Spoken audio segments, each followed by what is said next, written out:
You've probably heard the phrase, don't follow the crowd. It sounds empowering, independent, strong. But here's the strange part. Most people who don't follow the crowd don't actually wake up trying to be different. In fact, many of them spent years wondering why they never felt comfortable doing what everyone else seemed to do so naturally. While others move together, thinking the same way, liking the same things, reacting the same way, some people feel a subtle resistance inside.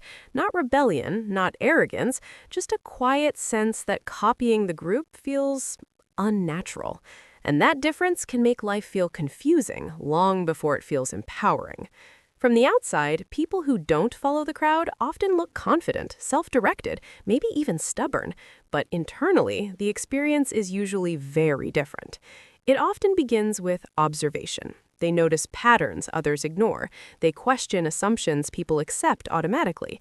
When a group believes something strongly, their instinct isn't to agree or disagree immediately. It's to step back and ask, why does everyone believe this?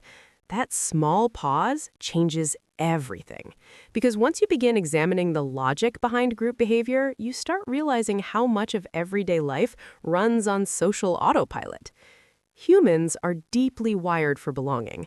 Our brains evolved to prioritize acceptance within the group because historically, being rejected from the tribe meant danger. So most people develop a powerful unconscious habit. They look to others to determine what's normal, safe, or correct.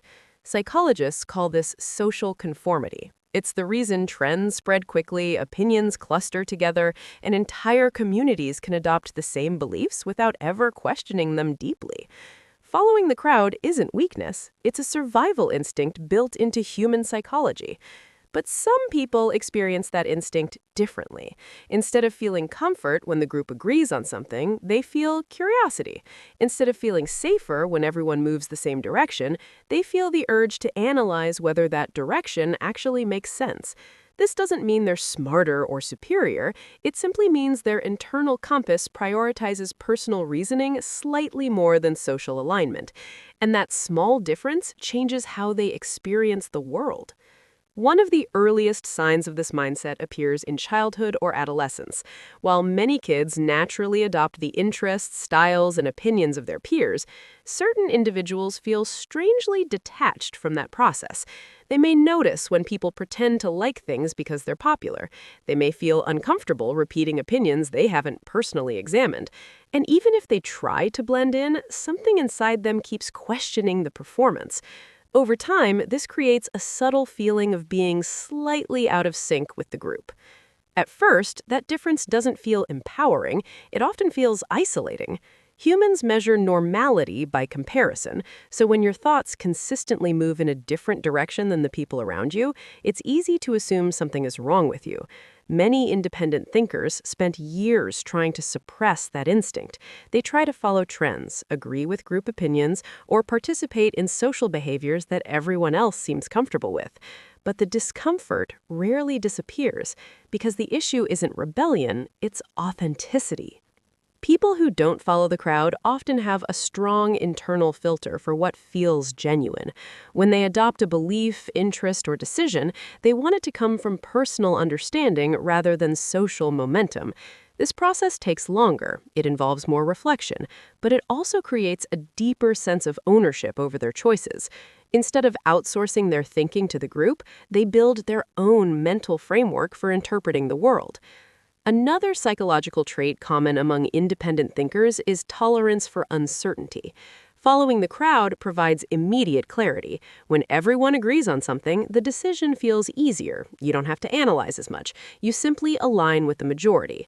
But when someone chooses not to follow that path, they accept something many people find uncomfortable: ambiguity. They're willing to sit with unanswered questions longer. They're willing to explore ideas that don't yet have social approval. This willingness to tolerate uncertainty often leads to deeper thinking. Independent minds tend to examine multiple perspectives before settling on a conclusion. They ask questions that interrupt automatic assumptions. They notice contradictions in widely accepted beliefs. Again, this doesn't mean they're always right, but it does mean they interact with ideas more actively than passively. However, independence also comes with psychological costs. Humans naturally seek validation from the people around them. When your views align with the majority, that validation arrives easily. You feel supported, confirmed, reinforced. But when your thinking regularly diverges from the group, you experience less external affirmation. Sometimes your perspective is ignored, sometimes it's misunderstood, sometimes it's challenged simply because it's different. Over time, this creates a feeling of standing slightly outside the collective conversation. Because of this, many independent thinkers develop a strong internal relationship with themselves. They rely less on group approval to evaluate their choices. Instead, they learn to trust their own reasoning process. This internal trust doesn't appear overnight. It develops gradually through experience, especially through moments when their independent thinking eventually proves useful or insightful. Interestingly, people who don't follow the crowd aren't necessarily antisocial. In fact, many of them deeply value connection. The difference is that they prefer authenticity over conformity. They don't feel comfortable bonding through shared trends or automatic agreement. Instead, they connect through meaningful conversation, curiosity, and mutual respect for individuality. They're often drawn to environments where questioning is encouraged rather than discouraged. Another pattern appears in how these individuals respond to pressure. When social pressure increases, most people instinctively move closer to the group, but independent thinkers often experience the opposite reaction. The more strongly an opinion is pushed as obviously correct, the more their mind starts examining it carefully. They become curious about the reasoning behind the consensus rather than automatically accepting it. Sometimes they agree after analyzing it, sometimes they don't. But either way, the decision comes from reflection rather than imitation. Over time, this approach to thinking shapes how they build their identity. Instead of defining themselves primarily through group belonging, they define themselves through values, principles, and personal understanding. Their identity becomes less about fitting into a category and more about maintaining internal consistency between their beliefs and actions. But independence isn't about rejecting society. Humans still need connection, cooperation, and shared culture. The healthiest independent thinkers eventually learn how to balance individuality with social belonging. They participate in communities while maintaining the freedom to think differently. They listen to others without automatically absorbing every collective belief, and they contribute perspectives that sometimes challenge the group in productive ways. In many ways, societies need both psychological tendencies, conformity and independence. Conformity helps groups coordinate and maintain stability.